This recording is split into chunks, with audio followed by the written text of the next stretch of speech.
Welcome to In a Minute. You have found the video series where we are reading through the Bible book of Matthew, one chapter a day, 5 days a week. I'm Robin Heiskell, and today we are on Matthew chapter 23.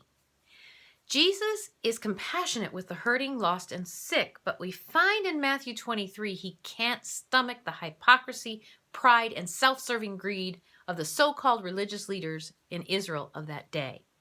In his rebuke of the scribes and Pharisees, Jesus uses references that would have been very clear to the Jewish people of that time, but they may need a bit of explanation for us today. For example, in the synagogues of that time, there was an official chair called Moses' seat. The teachers would stand to read the scripture and sit to interpret and explain it. So what are phylacteries? They are small, leather, cube-shaped boxes with Bible passages in them. They were tied with straps around the back of their right hands and foreheads during the weekday morning prayers. This was a literal interpretation of the Old Testament passage of Scripture found in Deuteronomy chapter 6, verses 8 through 9. Their purpose was to remind the wearer of God's deliverance of Israel and to keep God's law close at hand and in their minds. The borders of the garment referred to the tassels worn on the hem of the garment.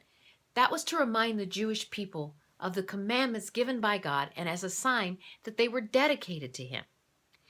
Jesus was saying that the scribes and Pharisees were so caught up in their hypocrisy that in order to be seen as especially righteous and holy, they would make their phylacteries large and their tassels long. Not only that, they also desired titles simply for prestige and power, not for service for others. Jesus wasn't condemning all these things. He was condemning the self-righteous attitude that paid too much attention to the praise of man and minor details that really don't matter, while disregarding the heart of the law. It's all about justice, mercy, and faith. But don't take my word for it. Read it for yourself.